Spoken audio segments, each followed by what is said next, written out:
Welcome to the weekly S3 seminar series. Today we are going to delve into a controversial topic, the dilemma of modern Indians, distorted connection with the past. In this particular seminar, we will discuss 5 important points. Number 1, what are the current datelines and theories as far as our cultural traditions, their origin are concerned. Number 2, are the facts presented to us correct? How we can evaluate them? Number 3, we will take the help of genetic, geophysical, archeo-astronomical and cultural evidence to evaluate the contemporary historical narrations. Number 4, we will take a glance at the textbooks of history taught in the schools. And number 5, what is the role of modern educated Indians in this regard, what they can do to correct the situation and establish correct historical narration.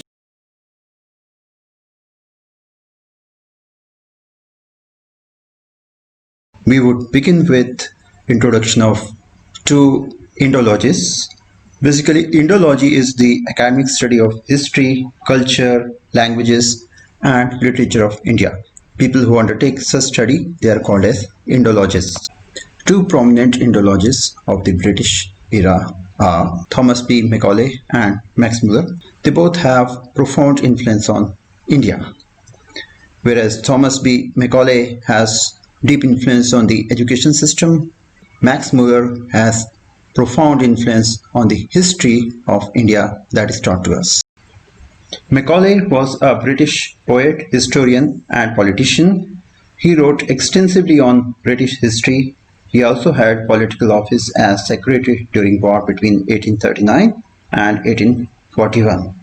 He was appointed by the Britishers to devise a suitable education system for India aimed at consolidating the control. His legacy is still visible in the present education system. Macaulay was of view that the Britishers should create a race in India that is Indian in blood and color, but English in taste, opinions, morals, and intellect.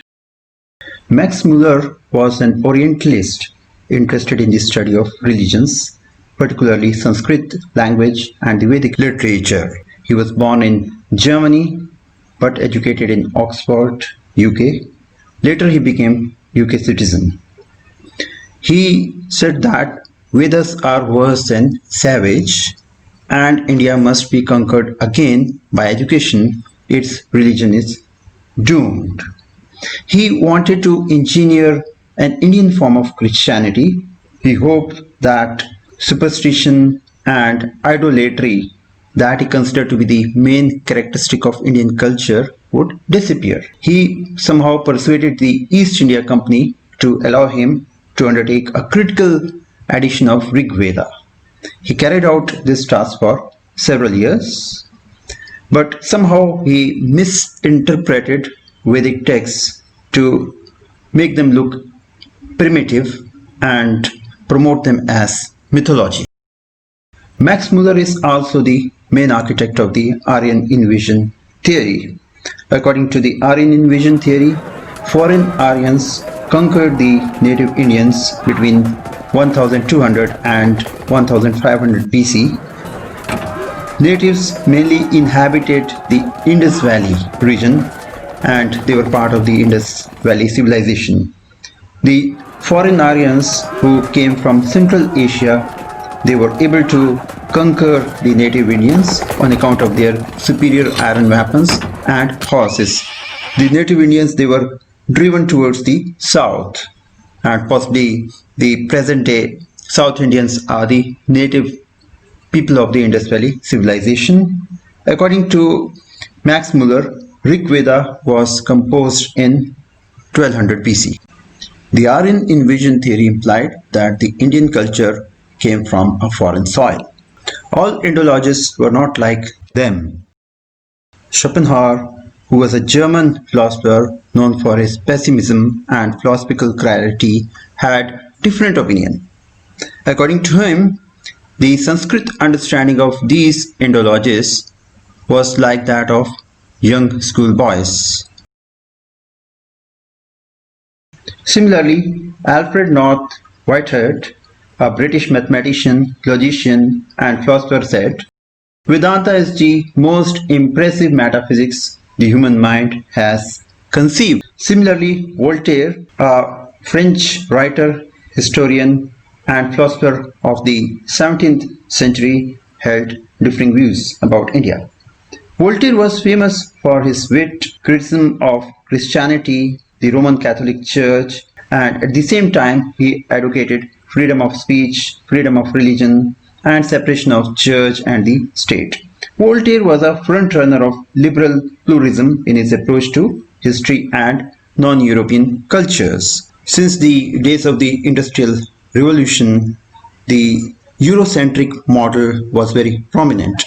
The Europeans, they thought themselves as superior to other races. Recognizing the contributions of India to decimal system, concept of zero and infinity, and the binary number system, Voltaire once stated that everything has come down to us from the bank of Ganges.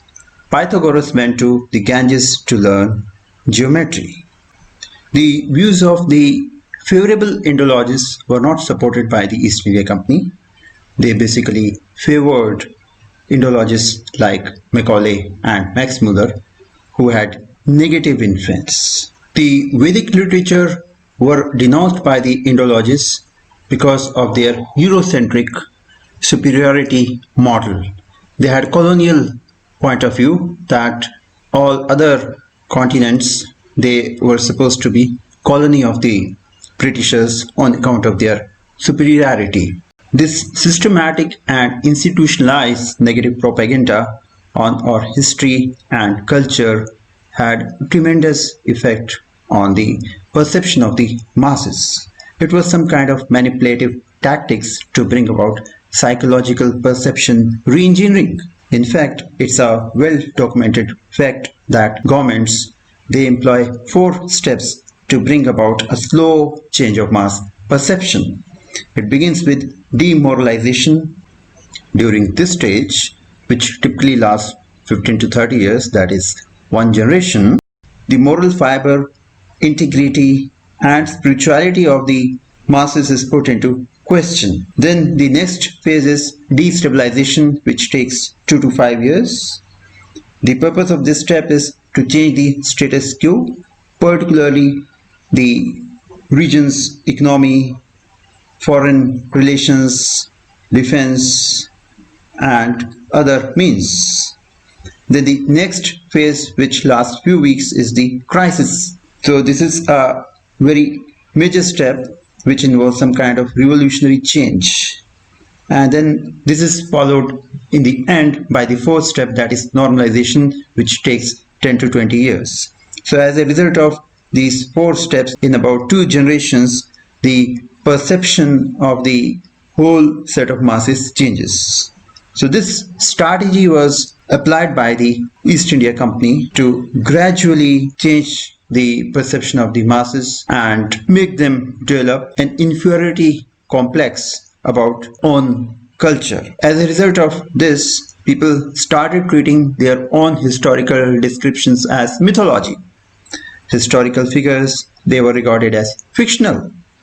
Ramayana and Mahabharata came to be regarded as stories.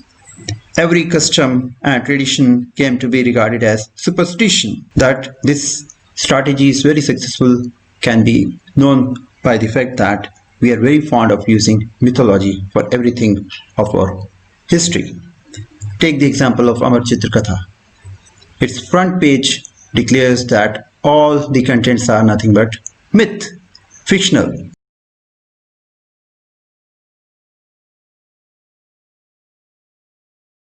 No one can deny the fact that the outcome of the institutionalized propaganda, which has spanned for over 1.5 centuries, is that there has been a considerable erosion of the cultural, moral, and spiritual values of Indians. However, if we have to present the alternate point of view, we should have strong scientific evidence. This part, we are going to present some of the important scientific evidence in correcting the situation. Before we go further, let's just review the different date-related abbreviations which we'll encounter when we study the scientific literature. We are all very much familiar with AD and BC, that is Anno Domini and before Christ. Alternate terminologies are CE, current era, and BCE, before current era, to express the dates without specifically referring to Christianity. Then there is a terminology BP, before the present. This uses 1950 year as the reference. Similarly, there is the unit of KA, that is kilo annum, which means 1000 years. So basically for kilo annum, the reference year is 2000. According to the mainstream history, the farming began in 6000 BCE, that is close to about 8000 years ago. And there are evidence from Mehrgarh site. The Harappan cities, they are dated to be flourishing in between 2700 and 1900 BC. The Rig Veda is dated to be composed between 1500 and 1000 BCE. That is after Aryans, they came to India, they defeated the citizens of the Harappan cities and they settled down here and slowly composed the Rig Veda and other literature. Similarly, based on the estimations of Max Muller, the dates for various famous literature in our spiritual culture, they are considered to be in between 500 BC and 500 CE. When we talk of Ramayana and Mahabharata, they are declared to be composed between 500 BCE and 400 CE. Historians are silent on when these wars were actually fought. They only talk of when these literature they were composed. On the other hand, Vedic scholars, they have a different version. According to Vedic scholars, the war of Mahabharata occurred about 5000 years ago, that is 3000 BC. At this stage, we can even talk of Ramayana. However, right now we are not bringing Ramayana into question. We'll consider it later. If we use the Vedic dateline, then many people will just disbelieve. According to Mahabharata, all the Vedic literature was composed and put in a written form in the years just after the war, just at the dawn of the present Iron Age, which is the Kali Yuga. According to Surya Siddhant and also according to the estimations of Aryabhat, the present age began in the year 3102 BCE. The war of Mahabharata was fought 37 years before the beginning of the present age of Kali Yuga. Based on that, the date of Mahabharata war is supposed to be 3139 BCE. Every educated Indian, he has several questions in mind when we talk about our historical legacy. First of all, the question comes that is Mahabharata fact or fantasy? Is it just a story? If it's not a story, is there any scientific proof? Then the next question comes, are we descendants of invaders? Because we have been taught right from beginning that we are Aryans. And this also gives a racial angle.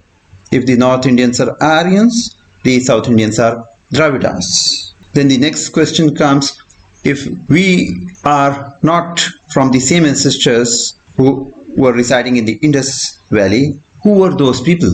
If they were not our forefathers, where are they now? Then is there any scientific evaluation of the Aryan Invasion Theory available? So in this particular video, we'll consider all these questions. We have done a scientific evaluation of the mainstream historical narrations.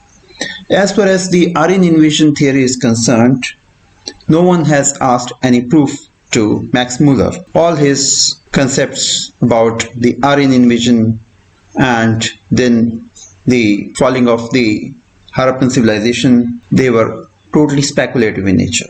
However, we have done a scientific evaluation of the facts based on 5 points. Number 1, geophysical evaluation of the Saraswati Ghaggar paleo channels. Most of the Harappan cities, they were located in between the Indus River and the now extinct Saraswati River. So a lot of studies they have been done on the paleo channels. Paleo channels means the underground streams of those ancient rivers. They have been studied and they have been traced. Then we have looked into the evidence of genetic analysis. At the time of Aryan Invasion Theory, there was no availability of this scientific knowledge. Then we have also looked at archeo-astronomy, then cultural continuity and certain other miscellaneous facts. We will go through each of these points one by one. The first scientific evidence is related to the geophysical study of Saraswati Ghaggar paleo channels. So here in this map we are showing the dried bed of Saraswati River and other tributaries and main rivers like Indus. The cities of the Harappan civilization, they flourish in this particular region. This study has recently been published in the Episodes Journal of International Geosciences, a reputed journal. Past studies, they were projecting that the Saraswati River dried around 1900 BCE. But this particular study, it tells that the date of drying of Saraswati River is much earlier. Based on the investigations, it projects that the drying of the Saraswati River took place in between 15,000 years to 5,000 years. This pushes the date of drying of Saraswati River to 3000 BC at one extreme and 13,000 BCE on the other. Another related study can be found in Nature Scientific Reports. According to this study, the estimated time of disappearance of the river Saraswati is projected to lie between 9,000 and 4,500 years. That is in between 2500 BC and 7000 BC. There is definitely a variation of the dates, but if we take the conservative estimates, then one thing is clear that Saraswati River dried at least prior to 2500 BCE. And this fact is enough to demolish the Aryan Invasion Theory. If we go by the Aryan Invasion Theory, when the Aryans landed in India in between 1500 and 1200 BC, river Saraswati was no longer flowing. However, Vedic literatures, they repeatedly cite Saraswati River. In Rig Veda alone, Saraswati River has been cited at least 50 times. This clearly implies that Vedas were compiled much earlier than 1500 to 1000 BC as put forward by the Aryan Invasion Theory. This establishes that Aryans were the indigenous people and most likely inhabitants of the Indus Valley Civilization itself. Earlier, it was thought that if it's not the invasion, then possibly drying up of Saraswati River was the main cause of collapse of the Indus Valley Civilization. However, new studies, they have thrown light that the main reason for collapse of the civilization was the climatic change induced droughts. This particular study recently published in the Journal of Quaternary Science, it clearly tells that there was a drought in the period 2100 to 2300 BC. So whatever the cause of collapse of the Indus Valley Civilization, it is clear that the Aryan Invasion Theory and the associated dateline, they are debunked. The next evidence is the evidence of genetic analysis. Recently, a study has been published in the reputed journal of Cell. So according to this study, which was conducted on the mortal remains from Rakhigarhi site, which is a major Harappan site, it came out we are basically the descendants of the Harappan people. Harappan people are no different from the so-called Aryans. Clearly, the genome from the Indus Valley Civilization is from a population that is the largest source of the present-day South Asians. Hence, the modern-day Indians, they are basically descendants of the Harappan people. The next evidence will be archeo-astronomy. Archeo-astronomy is a branch of science which combines astronomy with archaeology so as to uncover history. Basically, in Mahabharata, the compiler Vedvyas has given the dates in terms of the map of the sky, in terms of the position of various constellations and various planetary systems. So all those details, they are available in Mahabharata. Based on those details, Professor B.N. Narhari Achar of the University of Memphis, US, he has done an elaborate study using planetarium software. The planetarium software enables obtaining the map of the sky at any earlier date. Based on the simulations from the planetarium software, Professor Achar arrives at a date of 3000 BC on an approximate basis for the events of Mahabharata. This matches very well with the year of 3102 BC as per Surya Siddhant and Aryabhat. I have also come across one more study published in the Indian Journal of History of Sciences in the year 2017. It gives a number of probable dates. These dates include the year 3102 BCE also, but it also includes years like 3140 BCE and 1793 BCE. Essentially, it is possible that some events or their combinations, they may have occurred a number of times. That's why this method relies on elimination. So it's very important that the researcher, he has very good command on Mahabharata itself. At least one thing is clear from these studies, that Mahabharata is not any fiction. The studies show that the events which have been described can be corroborated. Next, we see the evidence of cultural continuity. The Harappan tradition of women wearing bangles till the shoulders is still alive at many places across India. This clearly points towards cultural continuity. There are a number of tribes who follow this tradition. One of the tribes is the Banjara tribe, who very much follow this tradition till date.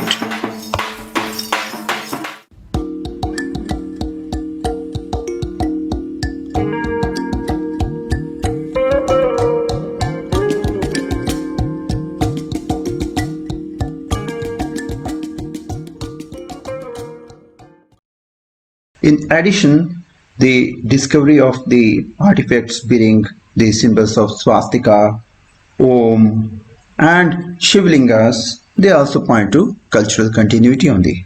Going further, we find that all the descriptions which are there in Mahabharata, in Srimad Bhagavatam, including the places, they are still there.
Now we will evaluate the Aryan Invasion Theory in terms of some logical evidences. First of all, let's try to understand what is the meaning of the term Aryan.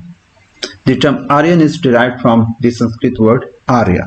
The literal meaning of the word Arya is civilized, a person who believes in the spiritual value of life. It is never used in a racial sense. Aryan Invasion Theory, on the other hand, uses the term in a racial manner, that it has to do something with skin color. The term Dravida is similar to Odia and Gaudiya. Gaudiya means the devotees of Lord residing in Bengal. Odia means the devotees residing in Odisha. Similarly, the devotees of South, they are called as Dravida.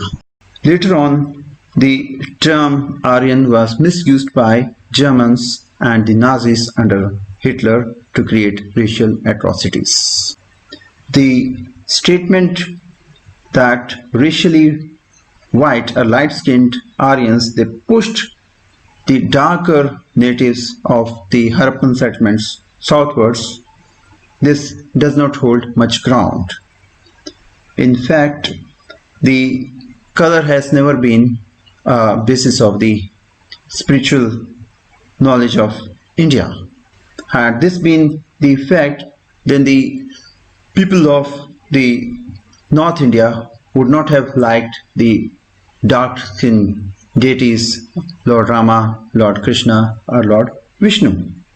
In general, whether North India or South India, the average skin color is something like yellowish and brownish in nature, somewhat dusky complexion. However, there are exceptions in the Indian subcontinent. We can have extremely fair and Hispanic or European looks on one hand, and on the other hand, the skin color might vary to very dark on lines of the African continent. And these variations, they are found in North India as well as South India. So there is nothing like the fact that North Indians are having fairer complexion and South Indians are having very dark complexions. Of course, this happens that if we move towards equator, then owing to the direct exposure to sun rays, there is some tanning.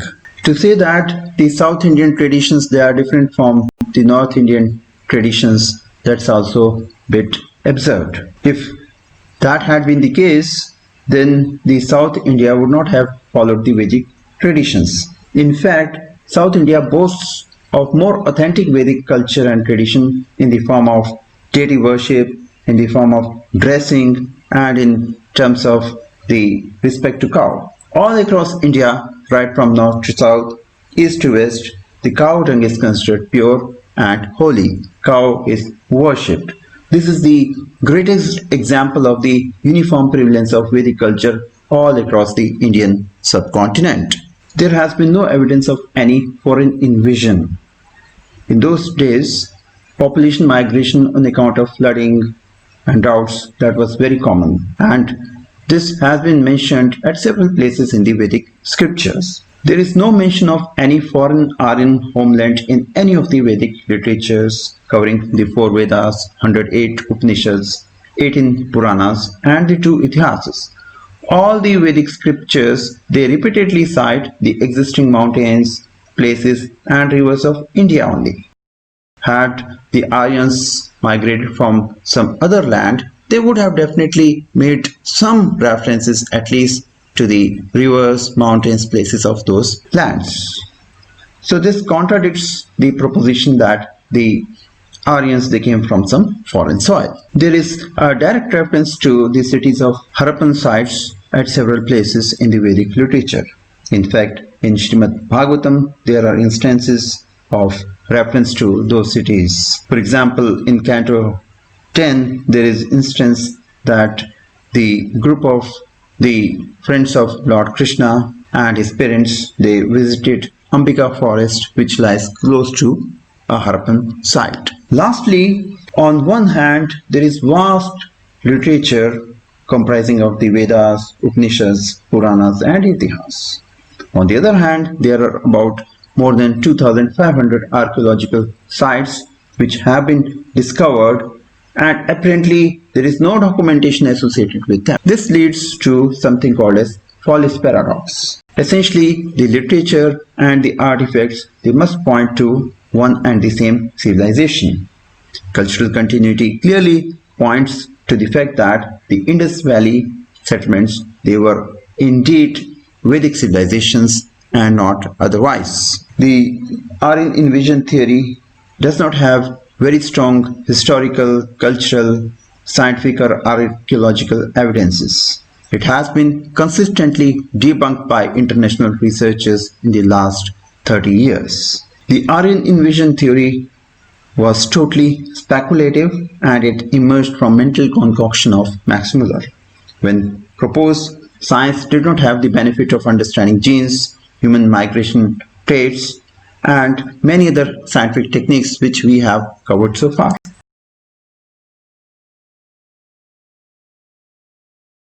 So this is the older textbook for middle school history. Now this specifically mentions about the Aryan Invasion Theory.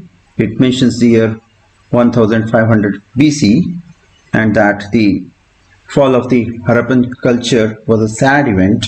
So the Aryans who came afterwards knew nothing of the city life, and then the cities were destroyed because of the invasion and because of the floods and other epidemics. Next, we see the present day NCERT book for class 6. Now, one good thing is that they have not used the term Aryan invasion here, but indirectly they are referring to something like the Sioux. Now, the statement in the book says that sometimes the people who composed of the hymns described themselves as Aryas and called their opponents as Das or the Sioux. These were the people who did not perform the sacrifices and probably spoke different languages. Later, the term Dasa and the feminine Dasi came to mean slave. Slaves were women and men who were often captured in war. They were treated as the property of their owners, who could make them do whatever work they wanted. So this is very ridiculous that the word the Sioux has been taken and its meaning distorted. The Sioux, as we know, it means plunderer. And how come the Sioux is being mixed with Das, and the effort is made that there was the custom of slavery. However, there is no mention of any slavery system in the Indian context. Let us also have a look at class 12 history book. So here the evidence of invasion is given in this form, that both the arguments in favor of invasion and against invasion are given in this fashion. However, the focus is to take the reader towards some kind of invasion by Aryans. So far in this video we have covered the description of the war of Mahabharat, and we have shown a number of evidences to prove its authenticity. Now if we go further down the line and talk of Ramayana, is there any archaeological evidence of Ramayana, and when the incident of Ramayana happened? Again, there are different versions, but according to the Vedic literature, the incidents of Ramayana happened at least 869,000 years ago. You may again ask that how is it possible? Because if we go by the mainstream history, then at that particular time Homo sapiens were not there. We are working towards gathering similar kind of evidences for the Ramayana period also, and soon we will come out with a video similar to this one. All of you who wish to be part of our efforts in these studies can let us know, and we could include you also as part of our investigations.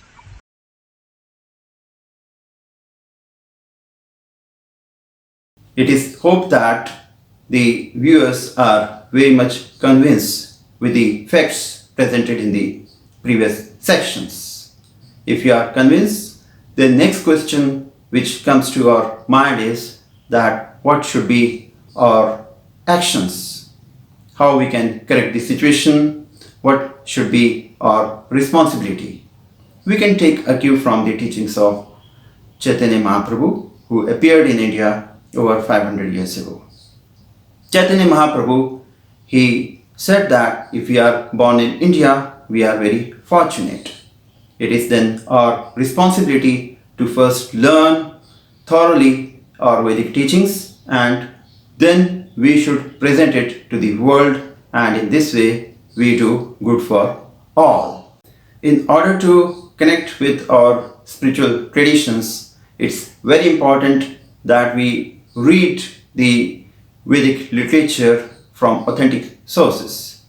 We should not fall prey to distorted commentaries. Already there have been a lot of deterioration on account of the misinterpretations by the European Vedic scholars. Here, Bhagavad Gita as it is translated by His Divine Grace A.C. Bhaktivedanta Swami, who hails from same spiritual tradition and lineage as that of Ved Vyas, is the best solution.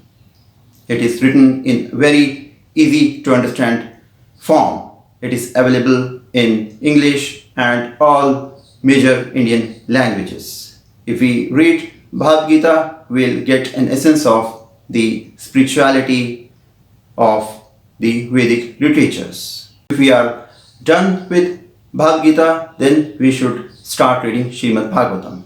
Srimad Bhagavatam is the most important of the 18 Puranas of our Vedic system. It contains a lot of information, not just about spirituality, but also about culture, tradition, political system, economic system, and so many aspects of the Vedic life and the associated traditions. If we read Srimad Bhagavatam, it also contains excerpts from other Puranas, Itihasas like Ramayana and Mahabharata. It is a complete encyclopedia in itself.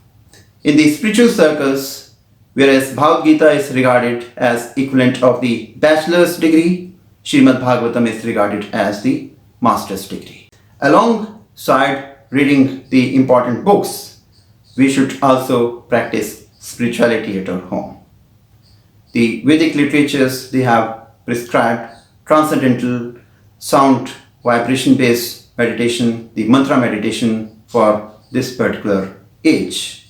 In fact, in the coming seminars, we will cover in detail how to do this kind of mantra meditation and connect spiritually. We sincerely hope that the seminar was useful to you. If you want to connect with our group, please let us know. If you want to be part of the future projects in this regard, then also you can be in touch with us. So thank you very much. Hare Krishna.